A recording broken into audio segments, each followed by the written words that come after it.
የነቢያችን ሰለላሁ ዐለይሂ ወሰለም የአሟሟት ጉዳይ በውስጡ በርካታ ተአምራቶችን የያዘ ነው። ያታቻል ክርስቲያኖች ብዙ ጊዜ ለመተቸት ብለው እርሳቸውን የሚያመጡበት ማንኛውም ሃይማኖታዊ ጥያቄ በውስጡ በቂ የሆነ መልስና በውስጡ ድንቅ የሆነ የነቢያችን ሰለላሁ ዐለይሂ ወሰለም ተአምር አለ። ከዚያ መካከል አንደኛው የአሟሟታቸው ጉዳይ ነው። የነቢያችን ሰለላሁ ዐለይሂ ወሰለም አሟሟት በውስጡ የእውነተኛ ነብይነታቸውን የሚያረጋግጥ የሆነ ተአምራቶች አሉት። አንደኛ የመጀመሪያው ምንድነው? ነብያችን ሰለላሁ ዐለይሂ ወሰለም በዚያ ውስጥ ነብይነታቸውን ከሚያረጋግጥ ነገር ያቺ የበሏት ስጋ መናገሯ እንድትናገር ማድረጓ። አንድ ፍየል ከታረደ በኋላ ከሞተ በኋላ ሊናገር አይችልም። ድምፅ አጥቶ ገብታችኋል። መታረድ ብቻ አይደለም፣ በእሳት ተጠበሰ ብስል ብሏል። ከዚያ እንደገና ያንን ህያው እንዲሆን አድርጎ የሰው ልጆችን ቋንቋ፣ ለዚያውም የፍየል ቋንቋ ሳይሆን የሰው ልጆችን ቋንቋ እንዲናገር ማድረግ ይሄ ድንቅ ተአምር ነው። ይሄን ያደረገ ነብይ የለም። ገብታችኋል። ፍየሉ ታርዷል። አይሁዲዋ ነች የጋበዘቻቸው አይደል? ከዛ በኋላ ፍየሉ ታርዷል፣ ስጋው ተጠብሷል፣ በስሏል፣ እሳት መጥቶታል።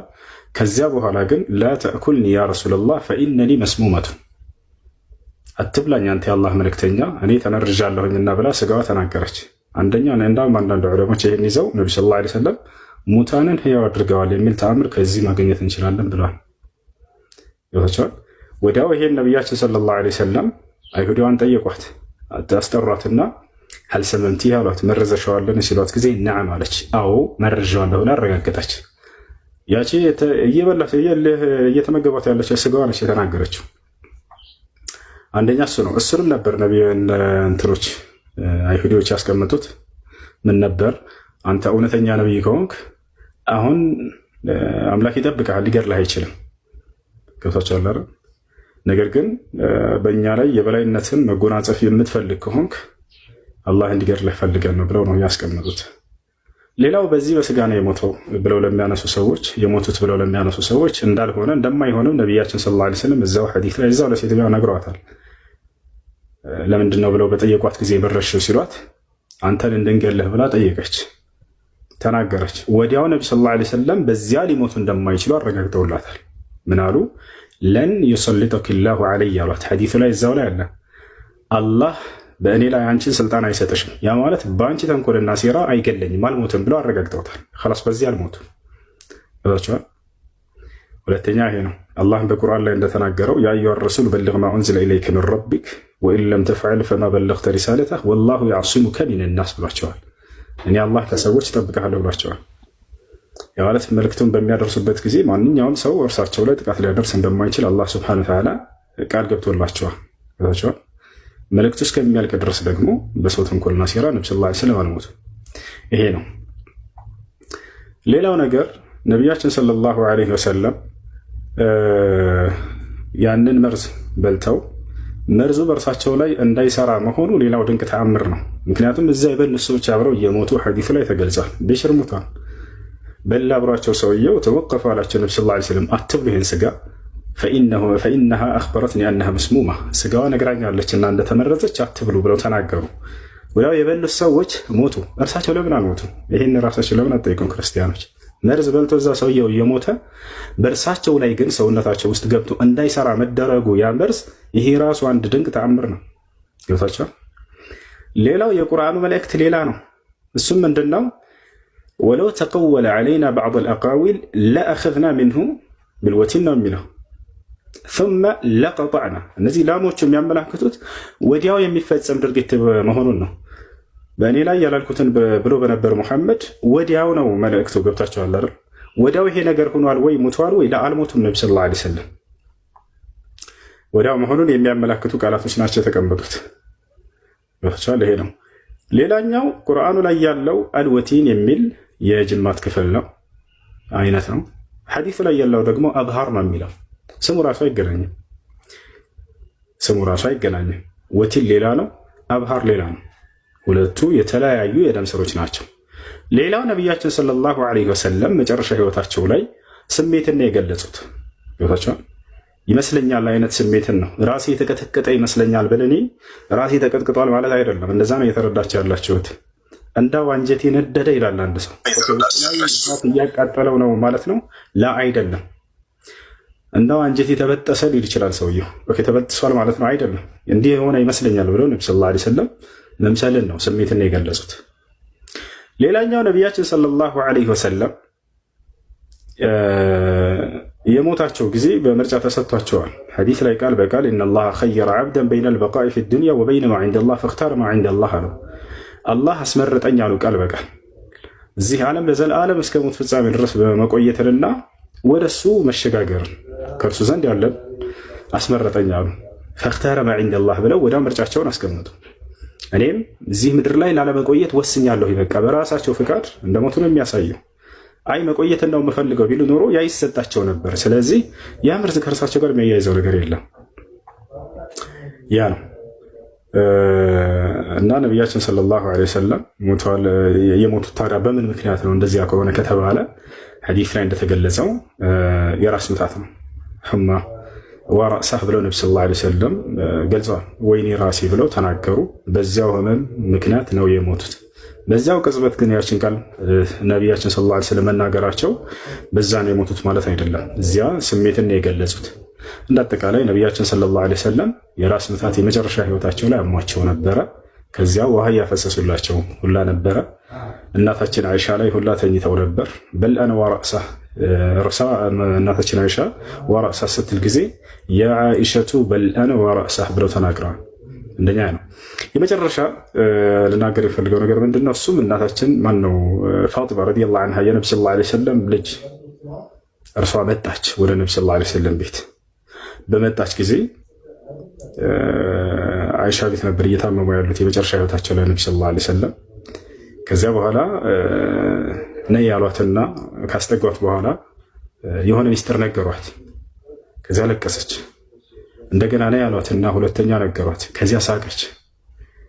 በዚህ ጉዳይ ሚስጥር ነበርና የተናገሯት ወደፊት የሚሆንን ነገር ነው፣ ትንቢትን ነው እየተናገሩ ያሉት። ያም የሚሞቱበትን ጊዜ ነው። ራሳቸው ያውቁት ነበር ላችሁ ፈልጌ ነው። ገብቷቸዋል።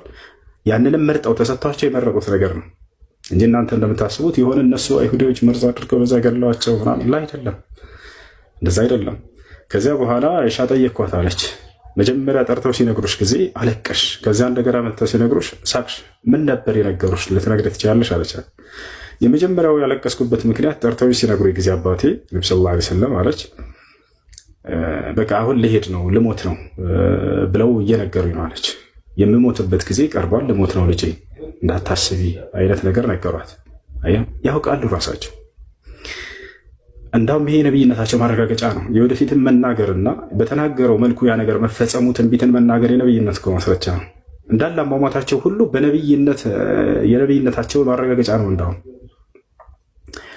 ከዚያ ሁለተኛ ሲሳቅሽ ለምንድን ነው ሲሏት ጊዜ ሁለተኛ ደግሞ የሳቅኩት ከእኔ በኋላ ከቤተሰቦቼ መጀመሪያ ተከትለሽኝ የምትሞችው የምትከተኝ አንቺ ነሽ ሲሉኝ ጊዜ በዚያ ነው የሳቅኩት አለች። አሁን ይሄ ትንቢት ነው እንዳሉትም ነቢ ሰለላሁ ዐለይሂ ወሰለም ይህን ከነገሯት በኋላ ብዙ ሳይቆዩ ነቢያችን ሰለላሁ ዐለይሂ ወሰለም ሞቱ። ከዚያም በኋላ ልጃቸው ፋጢማ ከነቢ ሰለላሁ ዐለይሂ ወሰለም ህልፈት 5 ወር 6 ወር አካባቢ በኋላ ከማንኛውም ከቤተሰቦቻቸው ማንም ሰው ሳይሞት እርሷ ቀድማ ሞተች። ይህ እንዳውም የነቢይነታቸው ማረጋገጫ በተናገሩት መሰረት ነገሩ ተፈጸመ። አዲስ ኪዳን ላይ ኢየሱስ ክርስቶስ እኔን ያየ አብን አየ ብሏል። መታየው መስተዋቱ ነው። የክብሩ መንጸባረቂያ ማለት መስተዋት ነው፣ እሱ ነው። ልክ መስተዋቱ ግን ኦንቶሎጂካሊ እንትን ነው ማለት አይደለም፣ አንድ አይነት ነው ማለት አይደለም። ለምሳሌ ፀሐይን ብታረግ በመስተዋት ብታያት በመስተዋት የሚንጸባረቀው የፀሐይ ብርሃን ነው፣ የፀሐይ ሙቀት ነው፣ የፀሐይ ጨረር ነው። ግን ፀሐይ አይደለችም እሷ። ኦንቶሎጂካሊ መስተዋት የሚሰራው ከሌላ ነገር ነው። ፀሐዩ ያለችው ሃይድሮጂን ሚሊየም እና አርገን የሚባል ነገር ነው ያለበት፣ የተለያየ ነገር ነው። አሁን እኛ ጥያቄያችን ኢሳይያስ 63 ላይ ቁጥር 10 እና 11 ላይ የፊቱ መልአክ የተባለው ኢየሱስ ነው ብሎ ያስተማረ የአዲስ ኪዳን ሐዋርያት የብሉይ ኪዳን ነቢያቶች አሉ ወይ ነው። ኦኬ በደንብ ከኢየሱስ ጋር ፊት ያደርጋል የዴፊኒሽን ብዬ አምናለሁ። አሁን የጠቀስኩልንም ጠቅስኮ ተቀብሏል ኦልሬዲ ኢየሱስ ክርስቶስ የክብሩ ነጸብራቅ እንደሆነ። አብ ደግሞ ከአንድ በላይ ገጽ የለውም። የፊቱ መልአክ ነው። የኤሰንሱ የእሱ መልአኩ ነው፣ መልእክተኛ ነው እየተባለ ያለው። ፊት የሚለው ፓኒን ነው አይደል? በባይት ፕሮሶፖን ነው። ለዛ ለፕሮሶፖኑ መልእክተኛ ነው የሚለው። ለፕሮሶፖኑ መልእክተኛ ደግሞ ገብርኤልም ነው። ሉቃስ 1:17 ላይ ስትመለከት በአምላክ ፊት የምቆመው ገብርኤል ነኝ ብሏል። ስለዚህ ለዛ ፕሮሶፖን ለዛ ሂፖስታቲስ መልእክተኛ ነው። አዎ ገብርኤልም ሚካኤልም ሩፋኤልም ፋኑኤልም ሁሉ መላእክቶች ለዛ ለእንትኑ ለፕሮሶፖኑ መልእክተኛ ናቸው። ስለዚህ ኢሳይያስ 63:10 ላይ ያ የፊቱ መልአክ የተባለው ኢየሱስ ስለመሆኑ ማስረጃ የታለ ነው ቢብሊካሊ ወደ ኤቪደንስ። እሺ ለመጀመሪያ ደረጃ ኤንጀል መባሉ ብቻ ጀስት የሆነ በኤንጀል እርከን ያለ ፍጡር ያስብለው። ምክንያቱም ለሰው የተሰጠም ስያሜ ስለሆነ ባጭሩ መልእክተኛ ነው ፊት ላይ ያዘው ሁሉ ይመጣል። ግን ዲቫይን መለኮት የመለኮት መልእክተኛ አይሆንም። ሁለት መለኮት ነው የሚሆነው። ልክ አሁን ገብርኤል እና ሚካኤል ስንት ኤሰንስ ናቸው? ገብርኤል እና ሚካኤል ኦፍ ዘ ሴም ሰብስታንስ ናቸው። ተመሳሳይ ሰብስታንስ። ፕሮሶፖናቸው ስንት ነው? ፕሮሶፖናቸው የተለያየ ፕሮሶፖን ነው። ስንት መላእክት ናቸው? 2። ለምን 2 አልካቸው? የሰንሳቸው ስንት ነው? የመላእክ ሴም ሰብስታንስ ቢሆንም እንኳን ዲቪዚብል የሆነ ሰብስታንስ ነው ያላቸው። የአምላክን ሰብስታንስ ግን እንከፋፈለው የምንችለው ነገር ነው። ኢንዲቪዚብል ሰብስታንስ የላቸውም። ራሱ ኢንዲቪዚብል ፕሮሶፖን ነው ያላቸው። ፕሮሶፖንነታቸው ልክ እንደ አብ ወልድ መንፈስ ቅዱስ በኤሰንስ ደረጃ በቢንግም ደረጃ አንድ ናቸው። ልክ እነዚህም አንተ እንደምትለው መላእክቶች በኤሰንስ ደረጃ እና በቢንግ ደረጃ የተለያዩ አይደለም፣ ሴፓሬት አይደሉም። አይ ናቸው አክቹሊ ዲቫይድ ሊደረግ የሚችል ነገር ሁሉ ሴፓሬትድ ነው። ኢንዲቪዥዋል ናቸው ፕሮሶፖን ስላላቸው ማለት ነው። ወይም ደግሞ ሂፖስታቲስ ስላላቸው ስላሴ ላይ ያሉ አካላቶችም እንደዛ ናቸው፣ ልዩነት የላቸውም። ሂፖስታቲስ አላቸው፣ ፕሮሶፖን አላቸው። ያ ነገር ግን ኦፍ ዘ ሴም ሰብስታንስ ናቸው። ለነሱ የምንጠቀመው ቃል ራሱ ዲስቲንክሽን እንጂ ሴፓሬሽን አይደለም። ምክንያቱም ዲቪዚብል የሆነ ኤሰንስ ሴፓሬሽን አይደለም። ሴፓሬሽን የላቸውም መላእክቶች፣ ሴፓሬሽን የላቸውም በኤሰንስ። ሴፓሬሽን አሁን አላቸው ብለህ ነበር እኮ አላልኩም። ሴፓሬሽን አላልኩም፣ ዲስቲንክሽን ነው ያልኩ። በደንብ አላዳመጥከኝም። እሺ ችግር የለውም ግን ብለኸኛል። ሴፓሬሽን የላቸውም። እንኳን እነሱና እኛም ሴፓሬሽን የለንም። ራሱ ሂማን ቢንግ ማለት ነው። ኤሰንሱ ሆሞ ሳፒያንስ ነው፣ አንድ ነው። ራሱ ሰው የሚለው ነገር ነው ራሱ በኤሰንስ ደረጃ ማለት ነው። አንድ ኤሰንስ ነው ያለው። ከፈለክ ከቸርች ፋዘርስ ማስረጃ እንሰጣለን። ሰው አንድ ኤሰንስ እንዳለው አንድ ቢንግ እንዳለው ማለት ነው። ሴፓሬት ቢንግ የለውም ሰው። ኦኬ ስለዚህ አሁን ምንድነው ነጥባችን? ያነሰው አለ አክቹሊ እሱን ነው እኮ የምልህ እኮ አንድ ሰው ነው ያለው በዓለም ላይ አንድ ሰው ነው ያለው፣ አንድ ኤሰንስ ነው ያለው። ግን የተለያየ ዲስቲንክት ፐርሰን ስላለ ነው ብዙ ሰው ያደረገ ማለት ነው። ወደ ነጥባችን ስንመለስ መለኮት የመለኮት መልእክተኛ ይሆናል። አይ መለኮት የምንለው ሲጀመር ስፔሲፊክ የሆነ ሃይፖቴሲስን ካላወጣ ግብርን አታወራለህ እኮ። እሱን እኮ የምልህ እኮ። ስለዚህ ያ ነው ራሱ እዛ ጋር መልእክተኛው የማን መልእክተኛ ነው ስንል የአንድ አምላክ መልእክተኛ ነው። የፊቱ መልአክ ነው የሚለው። የፊቱ መልአክ አሁንም ኢየሱስ ስለመሆኑ ማስረጃ የለም።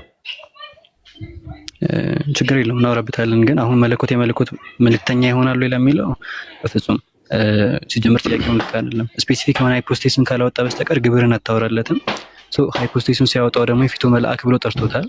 ያም ደግሞ ለኢየሱስ ክርስቶስ ከሰጠው ዴፊኒሽን አንጻር ፊት የፊቱ መልአክ የተባለው ኢየሱስ ስለመሆኑ ማስረጃ የለም። ራስ ስፔኩሌሽን ነው አጠቃላይ ማለት ነው።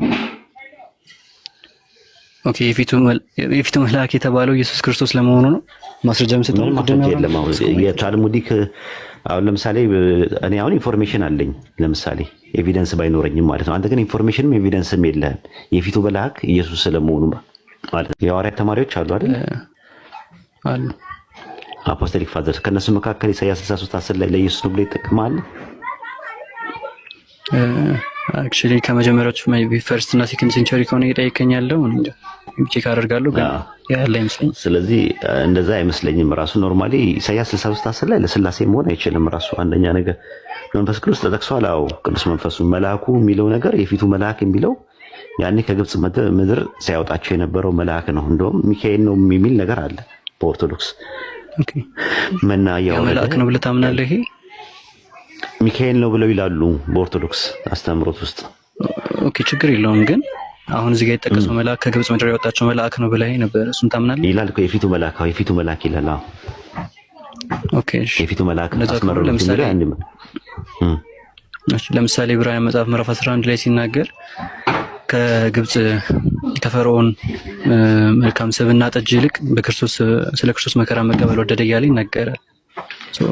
ስለ ክርስቶስ መነቀፍ የሚበልጥ መከራ ከተቀበለ አይደል? ስለ ክርስቶስ መነቀፍ ይላል እኮ ስለ መሲሁ ነው የሚያወራው እንጂ ስለ መልአኩ ነው የሚል አለ።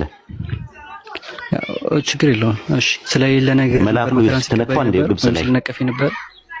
አዎ ስለ መሲሁ መምጣት ተናግሯል ሙሴ በታልሙዲክ ሶርሶች አሉ። ለምሳሌ ሚሽና ውስጥ አለ ስለ መሲሁ መምጣት በተናገረበት ላይ የተነቀፈበት ነቀፋ አለ። ያንን የዕብራውያን ጻፊ ከዛ ባግራውንድ የተነሳ እየነገረንና እያናገረን ያለው እንጂ አንተ እንደምትለው መልአክን እስራኤሎች በምድረ በዳ ያሉ የነቀፉበት ምንም ጥቅስ የለም።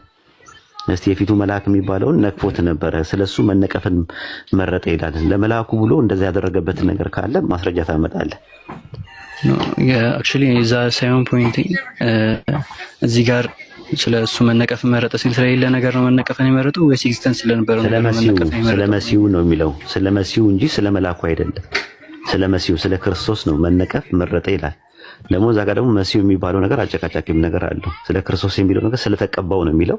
ካህናቶቹ በአጠቃላይ ይነቀፉ ነበረ ይቀቡም ነበረ ብሎ የሚተረጎሙ አሉ።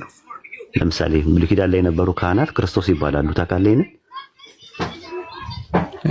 አይ ክርስቶስ የተቀባመ ክርስቶስ ተብሎ ክርስቶስ ክርስቶስ ኖ ክርስቶስ ተብሎ በሌላ አርቲክል ስለዚህ እንደዛ ይሆናል። ስለዚህ እዛ ጋር ዕብራውያን 11 ላይ ሲናገር ስፔሲፋይ አድርጎ ስለሚመጣው መሲም አይደለም ብለው የሚተረጎሙት አሉ።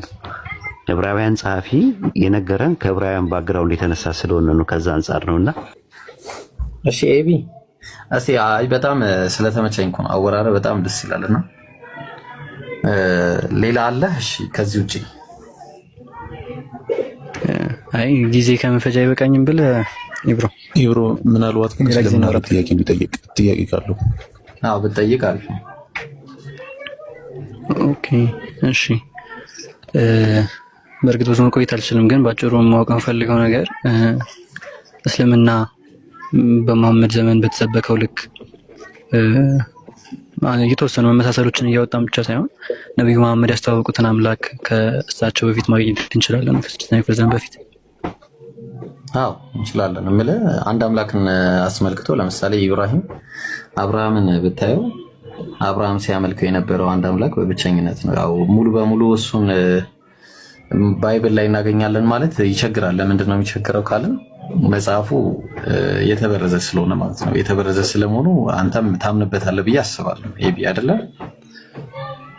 አይ አላምንበትም። መበረዝ የሚለው በእርግጥ ዲፋይን መደረግ አለበት። የሆነ ቴክስቹዋል ክሪቲሲዝም ከሆነ አለበት፣ ነገር ግን ተበርዟል ብያለሁ። ኖ ቴክስቹዋል ክሪቲሲዝም አንድ ነገር ነው። ቴክስቹዋል ክሪቲሲዝም አንደኛው ከሌላኛው ማኑስክሪፕት መለያየቱ ሌላ ነገር ነው። ጥያቄው ራሱ መጽሐፉ ቫሪያንት ነው። ራሱ ውስጡ ለምሳሌ ወንጌላቶች እርስ በርሳቸው መለያየታቸው ቴክስቹዋል ክሪቲሲዝም ነው ወይስ ልዩነት ነው? በማለቴ የራሱ የመጽሐፉ ልዩነት ነው። የመጽሐፉ ልዩነት ነው፣ ግን የአተራረክ ልዩነት እንጂ ግጭት አይደለም። ነው የአተራረክ ልዩነት ያልሆነ ሊትራል የሆነ ግጭት ከሆነስ? ሊትራል ግጭት ብለህ የምታቀርብልኝ ሜቢ አይ አውቃቸዋለሁ የተወሰኑ ክሌሞቹን፣ ግን እስቲ እንደዚህ አይነት ነገር አለበት ብዬ አላምንም። ኦኬ እንየው። እሺ ለምሳሌ በትር ያዝ። እሺ ምክንያቱም መጨረሻው እዛ ስለሚመጣ ብዬ ነው። መጨረሻ ላይ ይዞ ነው የሚመጣው እዚህ ላይ ነው እንጂ አንድ አምላክ አስተምሮ ባይብል ላይ በስነ ስርዓት ቁጭ ብሎ አለ እና አሁን ለምሳሌ ከመጀመሪያው ብለህ ስንጀምር እንደምታውቀው የአካዚያስን ጉዳይ ታውቀዋለህ መቼስ፣ ሁሌ ስለማነሳው ታየዋለህ አይደለ? ቴክስቹዋል ቫሪያንትም አለ ነገስትና ዜና ላይ የስክራይባል ኤረሮች ናቸው ብለን ምናምን ነው እኮ። ስክራይባል ኤረር ከየትኛው መጽሐፍ ላይ ነው የምትነግረኝ? ከየትኛው ላይ አስተያየት ነው የምትነግረኝ ስክራይባል ኤረር መሆኑን? ማለት ወዴት ነው ወደኋላ ተመልሰህ የምታየውና የምትነግረኝ? ወደኋላ ተመልሰህ አይተህ ትነግረኛለህ? ተበርዟል ማለት እኮ ስክራይባል ኤረር ነው እኮ በቃ አለቀ ጉዳዩ። ሜቢ ስክራይባል ኤረር ሳይሆን ኢንቴንሽናል የሆነ ጭማሪዎችን እና ለዶክትሪን የሚደረጉ አንዳንድ ማስተካከሎች ምናምን ከሆኑ ነው ተበርዘልን የሚችለው ሰው። አሁን በእጅ በሚጻፍበት ዘመን የተፈጠረ ስህተትን እንደ መበረዝ አንቆጥረው። እሺ እሱን እመጣላለሁ። አሁን አንድ የመጀመሪያውን ስቴፕ እና አንደኛው ስቴፕ ምንድነው? ስክራይባል ኢረር አለ ማለት ነው። በቃ ሳያቅ በአጋጣሚ የሰራው ስህተት አለ ማለት ነው። ስለዚህ በአጋጣሚ ሌላ ስህተት ይሰራል አንድ ነገር ነው። ስለዚህ አንድ ያዘ ነው። ሁለተኛ ነገር ደግሞ እንያዘሽ። ለምሳሌ አንድ ጊዜ ኦልራይት ኖ እዚህ ጋር ሳይሆን አይ ቲንክ ይሄኛው መሰለኝ።